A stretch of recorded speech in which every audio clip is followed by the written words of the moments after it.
Es noche de martes, noche de perfiles y perfilados acá en Telemax. ¿Cómo están? Buenas noches, yo soy Sergio Valle. Bienvenidas, bienvenidos a este espacio que pone a su consideración temas de interés público. Por cierto, es el primero del año, feliz año, todavía se vale, desde luego. Estamos de regreso después de un periodo de descanso de una semanita, poquito más de una semana, regresando ya con este espacio de perfiles y perfilados. Aprecio mucho su presencia esta noche, sintonizando este espacio.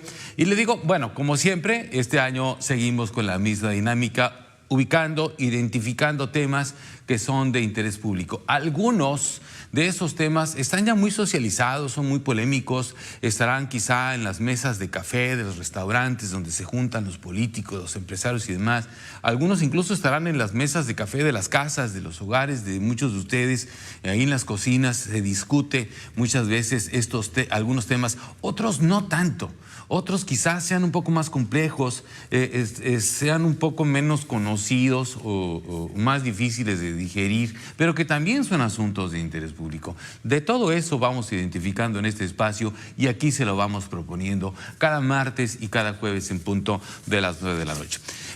Este año pues vienen muchas cosas, ya lo estamos viendo, ya vimos cómo empezó el año del señor Trump, ya vimos que viene, se lo he venido diciendo desde el año pasado, la revisión del TEMEC, vienen una serie de temas, viene la reforma electoral de la que ya hemos hablado y que vamos a volver a hablar también este año, y hay un tema también que tiene que ver con la reforma fiscal, cómo el SAT, el Servicio de Administración Tributaria, ha modificado criterios para la fiscalización, para cobrarnos los impuestos, para cómo vamos nosotros a reportar nuestras actividades de este tipo al SAT, al Servicio de Administración Tributaria de la Secretaría de Hacienda. Bueno, para platicar de este tema, he invitado esta noche, y le agradezco mucho, al vicepresidente fiscal del Instituto Mexicano de Contadores Públicos, Luis Carlos Figueroa Moncada, que está en conexión vía Zoom con nosotros esta noche para este espacio de perfiles y perfilados. Luis Carlos, ¿cómo le va? Buenas noches. Buenas noches, Sergio. Muy bien. Y a ti un saludo a toda la audiencia, igualmente deseándoles un feliz año y el mejor de los éxitos en este 2026. Igual para usted habrá, me imagino, muchísimo trabajo, ¿no? En el colegio a partir de todo esto que viene y que quisimos empezar nosotros con esto porque no deja de ser siempre un tema complejo, no deja de ser un tema pues con muchos tecnicismos, pero que pues necesitamos saber. Necesitamos, Luis Carlos, entender los que tenemos alguna actividad empresarial, algún emprendimiento, pues debemos saber y enterarnos cómo es que se va a manejar el SAT. Bueno, hay algunos cambios fiscales que entran en vigor este año por el Servicio de Administración Tributaria. Me gustaría, si estás de acuerdo, que empezáramos por ahí. ¿Cuáles son esos cambios? ¿En qué consisten? Y en términos generales, a reserva de irlo ya desmenuzando más adelante, ¿cuál es el impacto que se advierte de estos cambios en los contribuyentes? Ok. Así como lo planteas, viéndolo de una perspectiva general, ¿qué es lo que cambia? Que ya entró en vigor porque ya estamos en 2026. Exacto. Recuerda que el paquete económico se propone, se analiza, se evalúa y se aprueba y finalmente se publica, pues en este caso en el 2025. Entonces, toda esta iniciativa de cambios que propone el Ejecutivo, el Presidente de la República, en este caso Presidente de la República, viene a partir del pasado 8 de septiembre.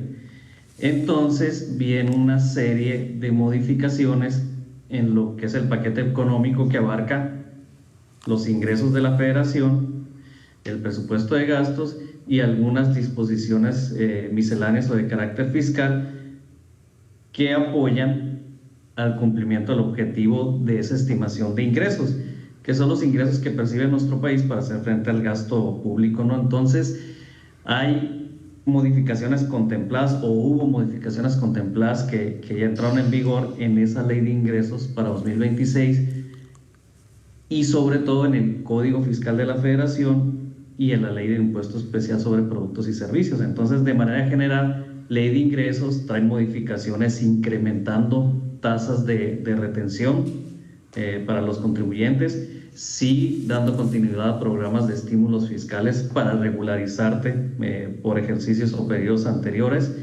Y el Código Fiscal de la Federación contempla cambios para robustecer o para complementar esas facultades que tiene la autoridad para fiscalizar. ¿Qué quiere decir? ¿Qué va a hacer el SAT? Pues el objeto del SAT es revisar que los contribuyentes cumplan de acuerdo con las disposiciones fiscales y recaudar los impuestos. Entonces se da más facultades a la autoridad para que pueda hacer o llevar a cabo más acciones con ese propósito fiscalizador para lograr la meta de ingresos, que por primera vez en nuestro país, pues esa ley de ingresos rebasa los 10 billones de pesos como propósito para alcanzar esa meta. Entonces vienen ciertas disposiciones, como te lo dije, que le otorgan más facultades a la autoridad, más requisitos en las obligaciones fiscales. ¿Qué quiere decir?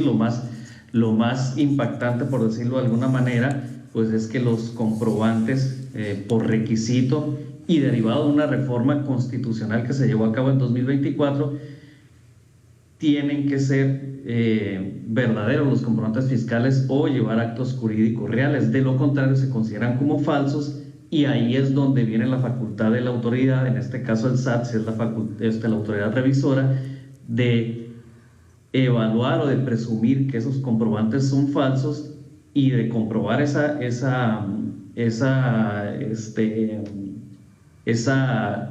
previsión que ya tiene la autoridad sobre esos comprobantes falsos. Entonces pues va a ejercer acciones contra el emisor y el receptor de los comprobantes. Por mencionar algunas, se elevan tasas en los impuestos de la ley del IEPS, se ponen más candados en la creación de empresas para otorgarte el RFC, para que comiences a operar como contribuyente.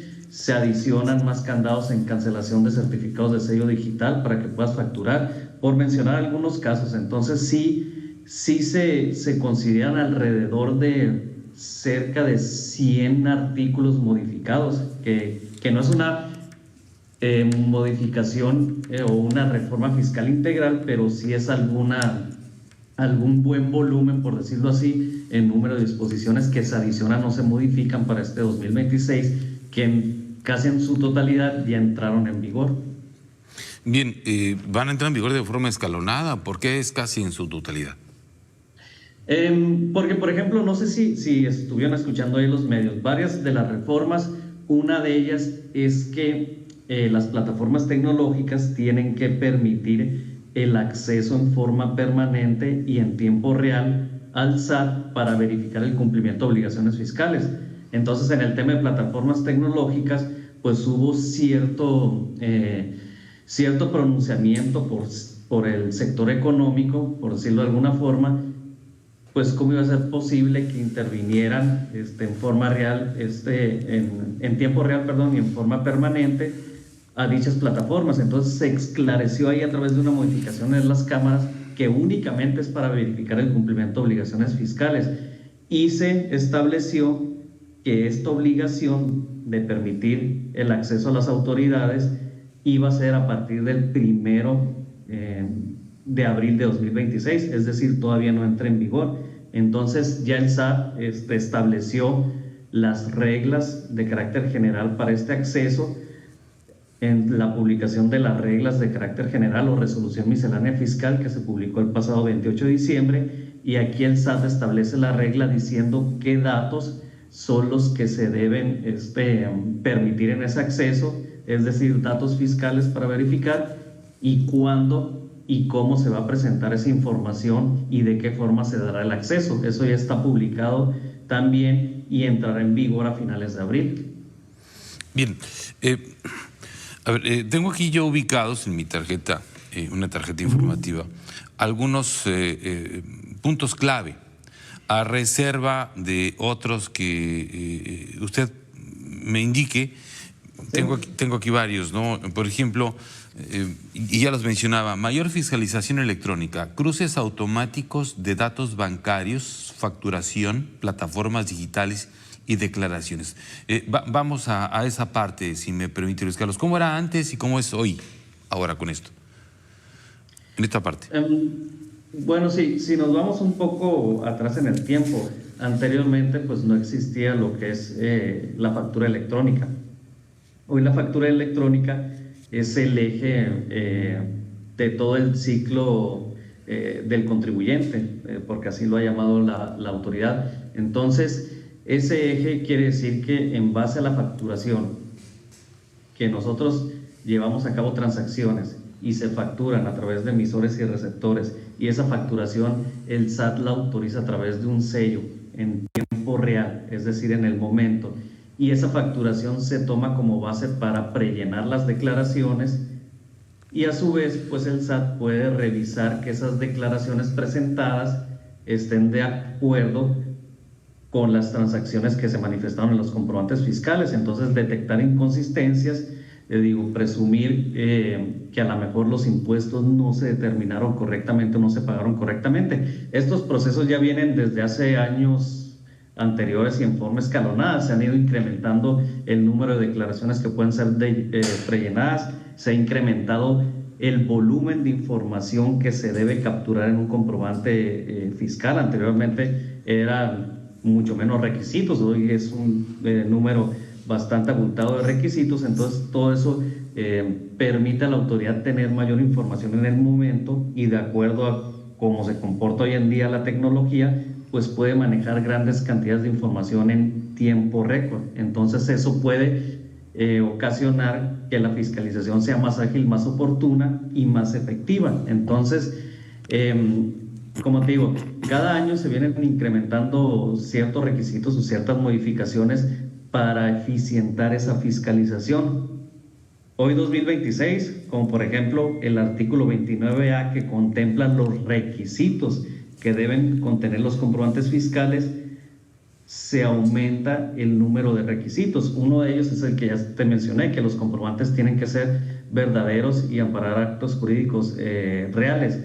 También en materia de hidrocarburos, los comprobantes fiscales tienen que tener el permiso de la CNE o de la Comisión Reguladora de Energía para efectos de amparar una operación por enajenación de hidrocarburos o petrolíferos que sea real. Entonces se aumentan los requisitos. Los requisitos quiere decir los campos de información obligatorio que debe contener un comprobante fiscal y cómo lo debe contener. Por eso, como te digo, se suma a la cantidad de requisitos que ya existían. Entonces estas reformas, que no son integrales, pero que año con año se vienen modificando, no se modifican los impuestos, ni se elevan las tasas de impuestos, pero sí se incrementa el número de requisitos o facultades que puede tener la autoridad para eficientar esa fiscalización, y claro que con el objetivo de combatir la evasión fiscal. Pero el que haya cambios en las disposiciones aplican de manera general a todos los contribuyentes, es decir, a todos los mexicanos por igual. Entonces tenemos que tener más inversión de tiempo y costo, por decirlo de alguna manera, en cerciorarnos de cumplir correctamente con nuestras obligaciones fiscales. Caso contrario, que en años anteriores pudieras decir, si te vas yendo para atrás en el tiempo, pues era menor el número de requisitos o de disposiciones que teníamos que observar y cumplir. Bien, Luis Carlos, permítame, nada más tengo que hacer una pausa para regresar a seguir platicando con este tema con usted. Estoy hablando con Luis Carlos Figueroa, él es vicepresidente fiscal del Instituto Mexicano de Contadores Públicos. Hay una serie de reformas, él ya lo ha explicado, se han venido implementando a lo largo del tiempo, si bien no es integral, si bien no es completa, pero desde luego sí es importante irlas conociendo, irlas socializando, las que ya están en vigor, desde luego en este ejercicio fiscal que ya está en curso, que es el de este 2026. Voy al corte y regreso.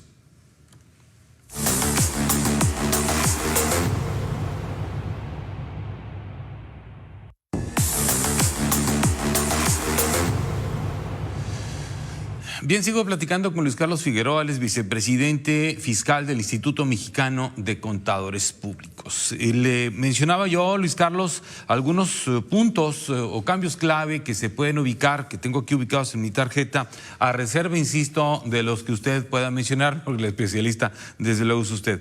Hablábamos ahorita de mayor fiscalización electrónica, están la actualización de los CFDI, que también me los mencionaba, nuevos requisitos, nuevos campos obligatorios y errores que pueden invalidar deducciones. Estoy viendo aquí, es un dato que tengo acá. ¿Es correcto? Sí, porque el incumplimiento de requisitos en comprobantes fiscales para un receptor, es decir, yo emito un comprobante fiscal a usted y usted es el receptor. ¿Por qué? Porque efectuó el gasto, adquirió un bien, entonces ese comprobante que usted recibe tiene que cumplir con las disposiciones fiscales para efectos de que pueda deducirse impuestos, de que pueda meterse como un gasto y tener un pago menor de impuestos. Entonces, si no se cumple con esas disposiciones, pues entonces se elevaría, en teoría, su pago de impuestos por no cumplir con cierta normatividad obligatoria. Deducciones más estrictas, mayores requisitos documentales y ajustes en topes, los topes que permite el SAT para deducir. ¿Cómo es esto? Sí, en el tema de topes de deducciones, pues hay un sinnúmero de opciones, por decirlo así, porque la ley permite que tú optes por efectuar deducciones fiscales. Digo, no son obligatorias, son opcionales. Y al momento de ejercer esa opción tienes que cumplir con ciertos requisitos y algunos de ellos están con ciertos topes, por decirlo así. Si adquieres un automóvil utilitario en el trabajo, pues tiene permitida su deducción hasta cierto monto. Eso no es nuevo, sino que viene de años anteriores.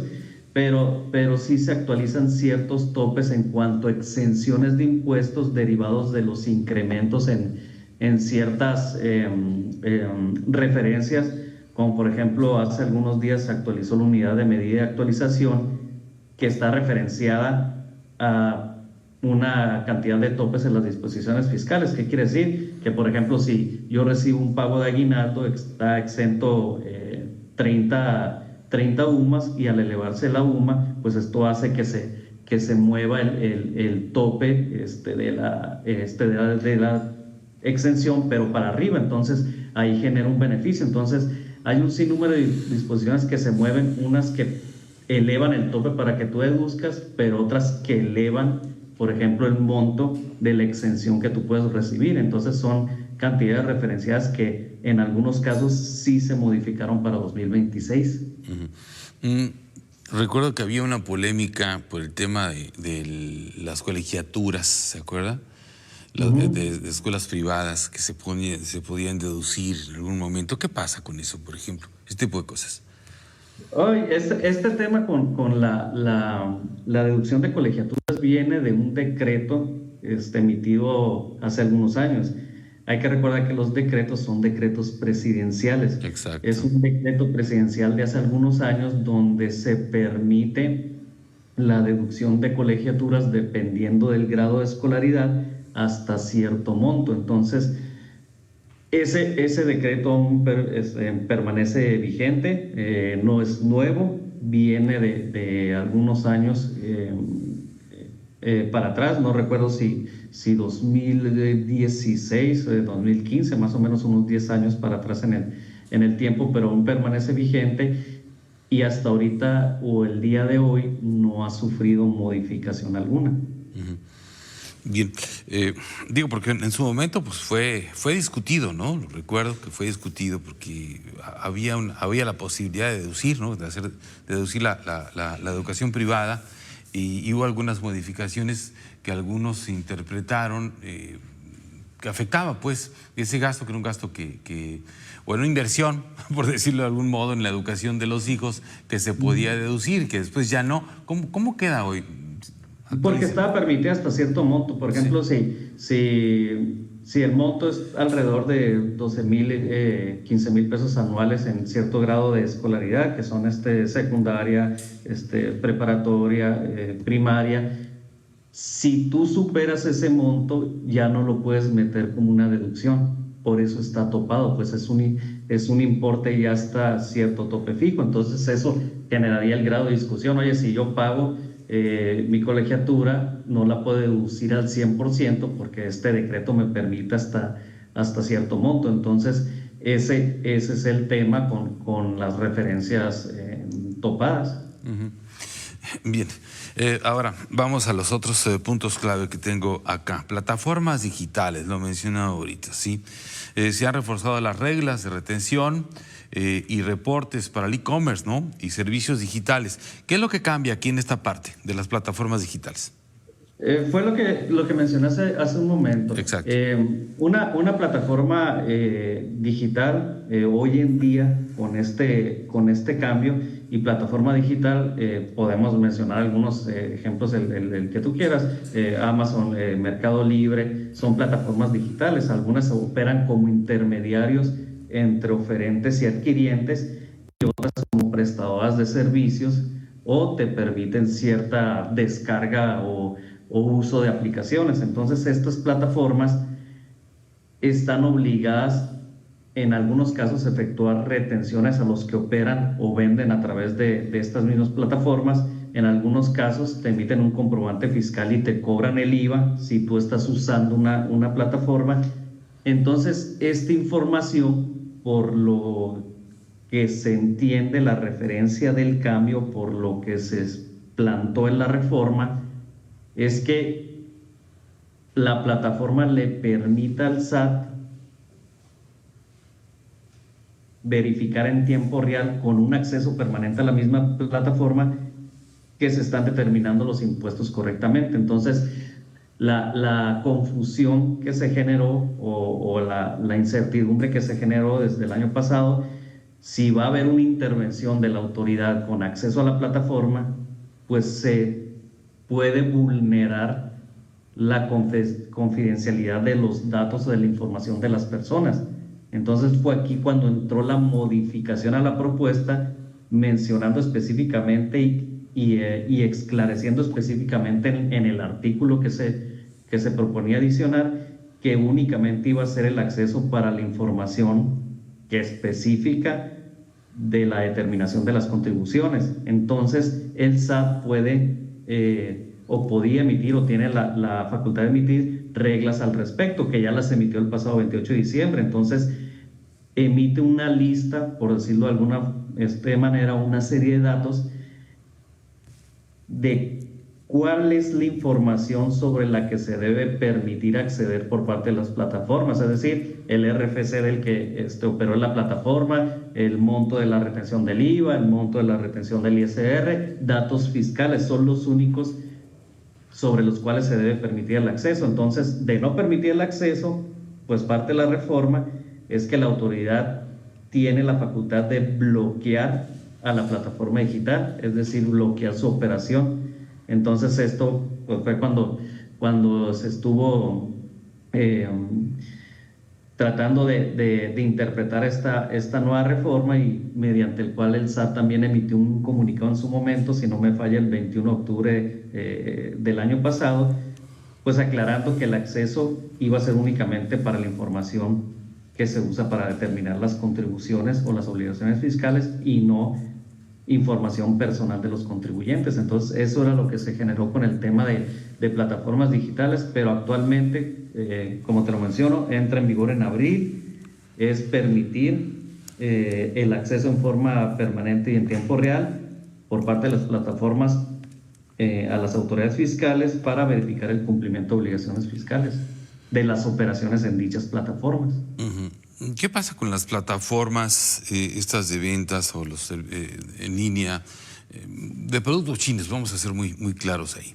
De productos chinos. ¿Cómo quedan esas? ¿Hay algo en específico? Digo, recuerdo que el gobierno había anunciado aranceles del 50% para los productos que venían de países con los que no tenemos acuerdos comerciales, y los países asiáticos, concretamente China, pues no tenemos un tratado comercial con ellos, y además se había mencionado que había una forma de evasión a través de estas plataformas. ¿Cómo quedan estas? Sí, estamos hablando de plataformas digitales o plataformas tecnológicas, que es el término, independientemente del país de donde sea originaria la plataforma, por decirlo así. Si es una plataforma residente en el extranjero, y eso abarca todos los países que no sea México, una plataforma residente en el extranjero que opera en territorio nacional, entonces tiene la obligación de registrarse ante el SAT con cierta información, y actualmente hay un listado de plataformas tecnológicas extranjeras, por así decirlo, que operan en nuestro país. Creo que ya llega alrededor de 300, independientemente del país donde provengan. Tienen obligaciones fiscales aquí en nuestro país, como por ejemplo elaborar facturas, permitir ahora el acceso a las autoridades fiscales, efectuar retenciones, en algunos casos que actúen como intermediarios. Entonces esos impuestos están de manera general. En el tema de aranceles, pues ya sería tema para el caso, por ejemplo, de importación de mercancías. Ahí es donde se pueden diferenciar los aranceles, pero en el tema de plataforma tecnológica, la obligación o las obligaciones son de manera general para todas las plataformas residentes en el extranjero sin establecimiento permanente en nuestro país, independientemente del país donde operen. Entonces, todos los cambios aplican por igual a todas. Bien. Luis Carlos, permítame una nueva pausa y regreso para seguir platicando. Okay. Bien, vamos a leer.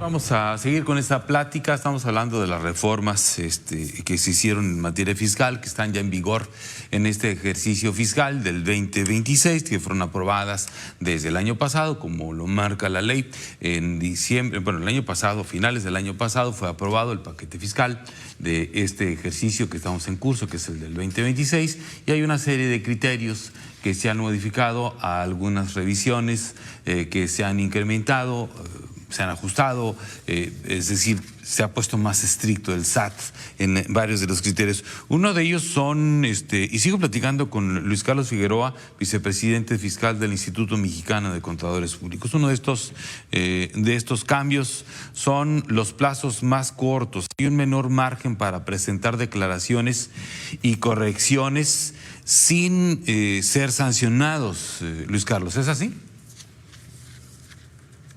Pues en el tema de presentación de plazos de las declaraciones no han sido modificados estos plazos.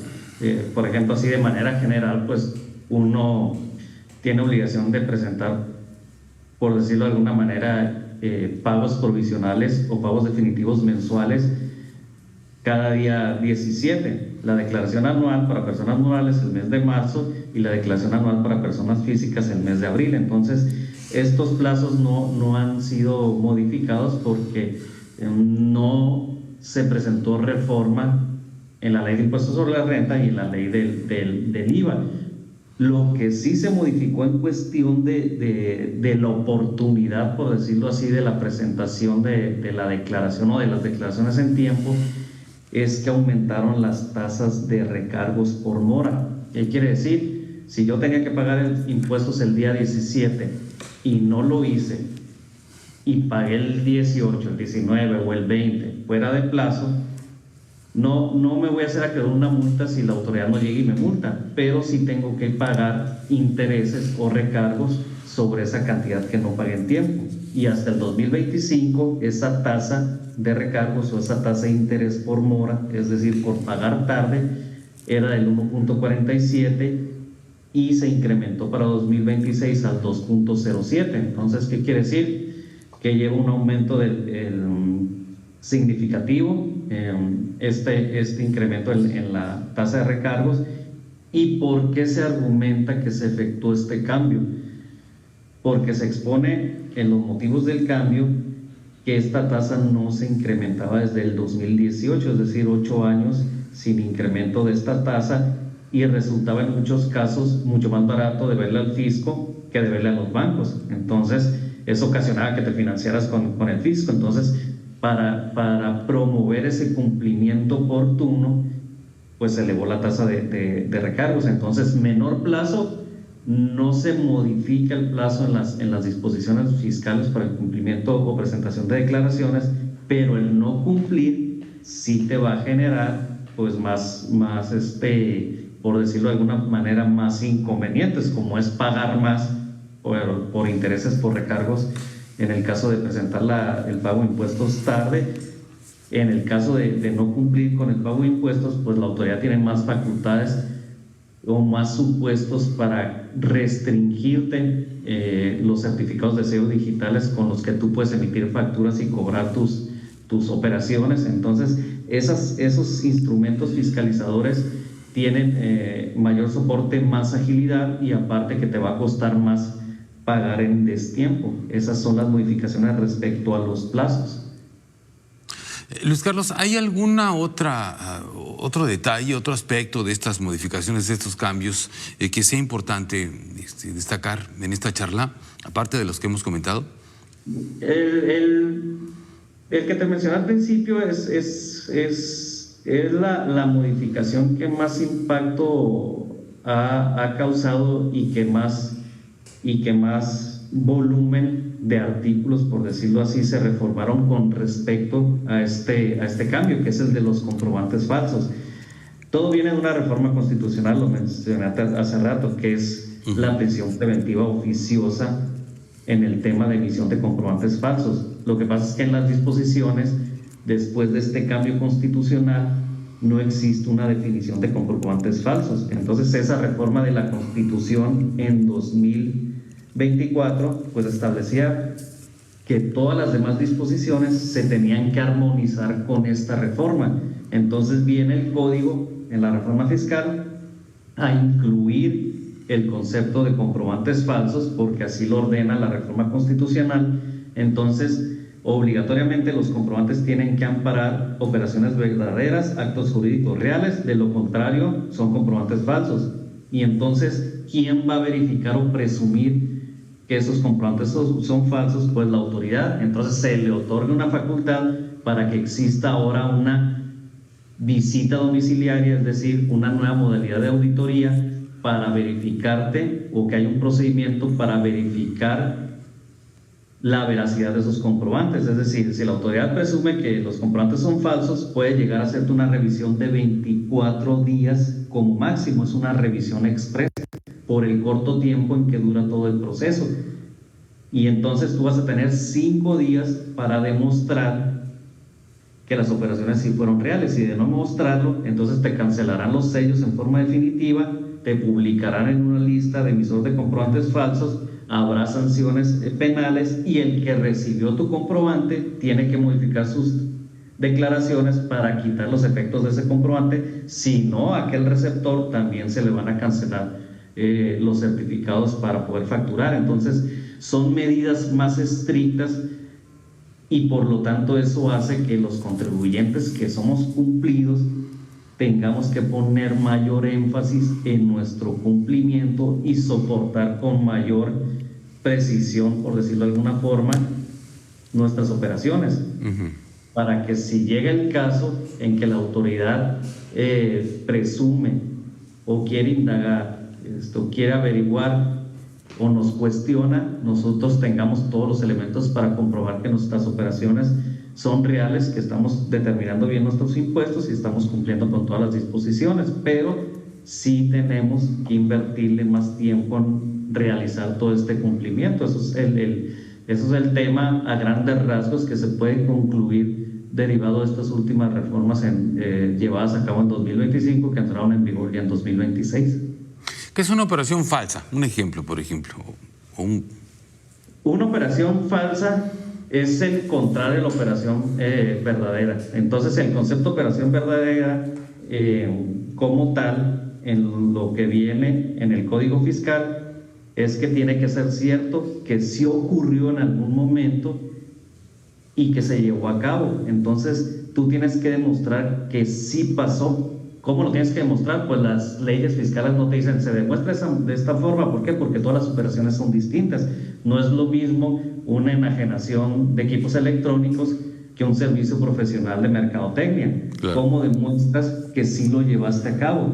¿Y cómo la autoridad va a presumir que no lo llevaste a cabo? Entonces tú tienes que tener los elementos para comprobar que esa operación sí se llevó. Entonces, ¿qué elementos puede ser? De acuerdo al caso específico y al tipo de sector económico en el que te desenvuelvas, pues vas a tener la manera de comprobar. Te puedo mencionar miles de ejemplos como pudiera ser desde un contrato, desde un informe entregable, desde el material o el bien documentado, con número de serie, fotografías en su caso, reuniones, correos electrónicos, cualquier elemento que pueda comprobar que sí existió la operación.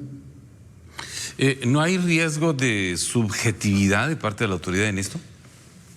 Sí, por eso se habla de una presunción. La autoridad va a presumir que las operaciones son falsas o que los comprobantes son falsos o que no amparan operaciones reales, y cuando presume, tú tienes la posibilidad de desvirtuar. Entonces ahí es donde le vas a demostrar que es su presunción y te tiene que dar el motivo de la presunción cuando llegue y te audita. Entonces ahí tú vas a tener el elemento para desvirtuar esa presunción, pero finalmente es una presunción que si tú no proporcionas los elementos, entonces va a transformar esa presunción en verdadero o en cierto, por decirlo así, que el comprobante sí fue falso. Entonces ahí nosotros tendríamos, por decirlo de alguna manera, la pelota de nuestra parte cuando lleguen y nos cuestionen, de demostrarle que sí, pero al inicio siempre va a ser una presunción, así lo establece la disposición. Bien, ahora, ¿en qué sector estiman ustedes que puede tener un mayor impacto esta serie de cambios que se están implementando a partir de este año? Depende del cambio, ¿no? de la reforma. Si estamos hablando de la reforma de plataformas tecnológicas, pues lógicamente va a afectar a todos los que operen en ese sector tecnológico, tanto personas físicas que operen dentro de la plataforma como a la misma plataforma. Si estamos hablando de comprobantes falsos, que es en general, pudiera afectar más el sector de servicios, que es el que es por decirlo, opera a través de intangibles y es un poco más difícil de demostrar que las operaciones en bienes tangibles. Otra de las reformas, por ejemplo, que no se permite el acreditamiento del IVA en ciertos supuestos a las aseguradoras, pues obviamente va a afectar al sector seguro y a los que estén involucrados en ese sector. Entonces, si estamos hablando de retención sobre los intereses que generan las inversiones en capitales, pues tanto personas físicas como personas morales que tengan inversiones, pues se va a incrementar la tasa de retención de impuestos sobre esos intereses que se generen. Entonces, sí hay ciertos sectores donde se puede afectar, y también como consumidores, con la reforma del IEPS se elevan las tasas de impuesto y por lo tanto el precio de venta de los productos que contienen azúcar, y obviamente pues a los que están involucrados en la adquisición de esos productos, pues se va a incrementar el costo, y a su vez a la industria que elabora esos productos pues va a pagar un mayor impuesto que finalmente se traslada a los consumidores. Bien, Luis Carlos, déjeme hacer una pausa y regreso ya para el bloque de cierre de esta charla. Y me gustaría al regresar del corte que me explicara, que me hablara un poco más de este tema de las aseguradoras, porque también se ha escuchado una polémica y también igual es complejo, hay fórmulas, hay una serie de cosas ahí. Me gustaría que explicara un poco después del corte. Ya regreso.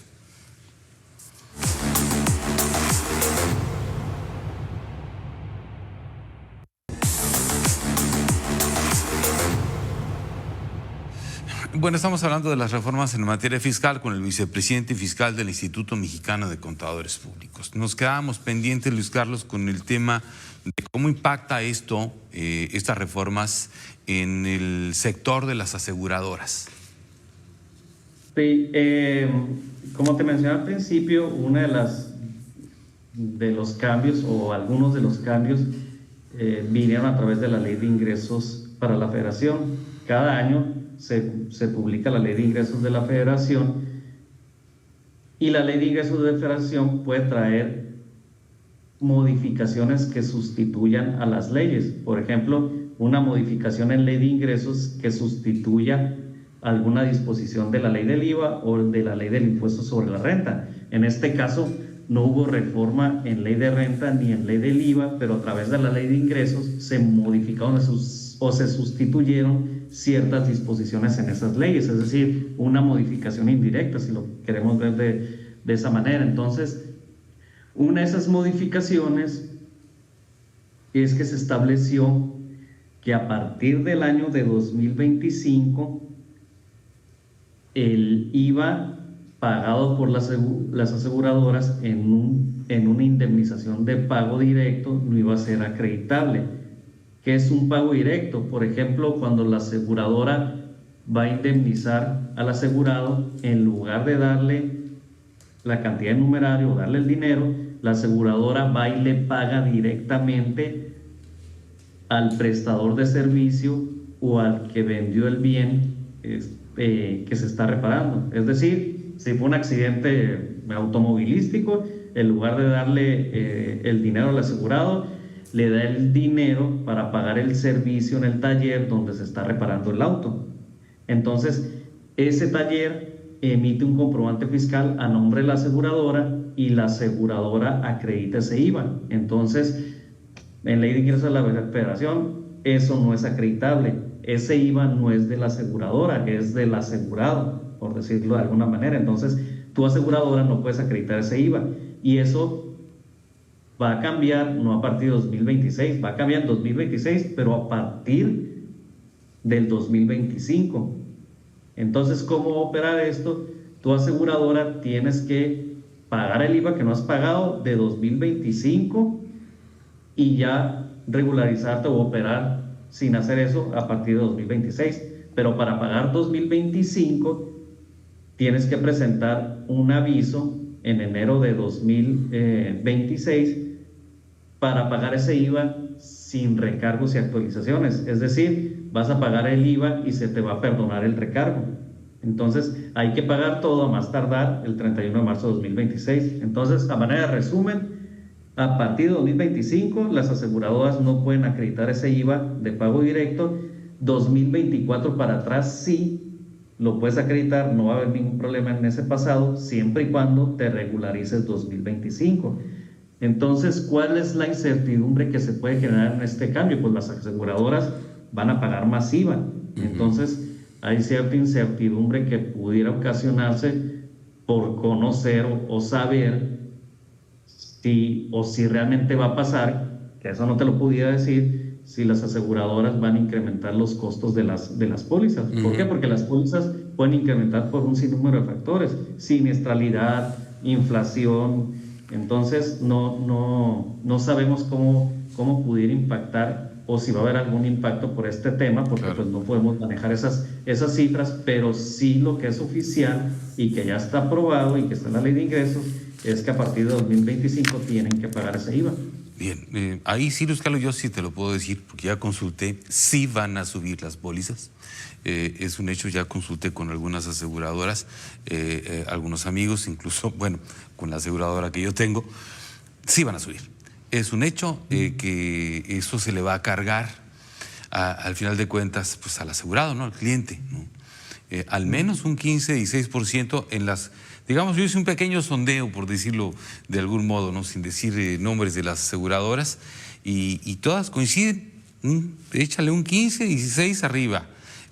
Y además gente que está renovando sus pólizas desde el año pasado, ya les están avisando que van arriba las pólizas, ¿no? Entonces, bueno, como siempre el hilo termina rompiéndose por la parte más delgada, ¿verdad? Que son pues quien consume o quien compra un servicio, un producto, ¿no?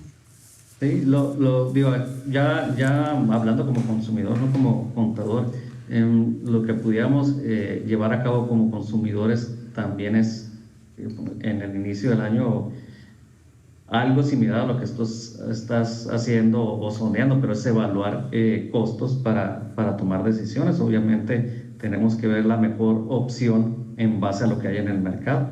Claro, totalmente. Bueno, hay gente que está subiendo los deducibles para que le quede más o menos igual, ¿no? Está elevando esa, ¿cómo se llama el término? Se me olvidó lo que paga uno al principio, ¿no? Y lo que paga uno al principio y luego de ahí empieza a pagar la aseguradora. se me olvidó el nombre, pero eso a la gente lo está elevando, ¿sí?, para que le quede más o menos igual. Me han tocado algunos casos. Pero bueno, yo te agradezco mucho, Luis Carlos, este tiempo que te apartaste para platicar de ese tema, que es un tema pues complejo, pero que nos va a impactar absolutamente a todos en este país. No sé si me queda tiempo, productor. Quisiera nada más, me quedan 2 minutos, Luis Carlos. Me gustaría ahora conocer de cierre cuál es la opinión de ustedes como colegio de estos cambios. Sí, ya me los explicaste de manera en qué consisten, cómo van a operar. Ahora, ¿cuál es la opinión de ustedes, si hay una opinión en el colegio de estos cambios? A manera generalizada, los cambios que están vigentes, hay que conocerlos. Hay que conocerlos porque si nosotros nos adentramos en lo que es nuestra obligación como ciudadanos, es cumplir con el pago de los impuestos, por decirlo de alguna manera. Pero tenemos que conocer esos cambios o acercarnos a la gente que conoce esos cambios para ver la mejor manera de cumplir, y también cumplir de la forma en que lo podamos hacer de la manera menos complicada, por decirlo de alguna manera.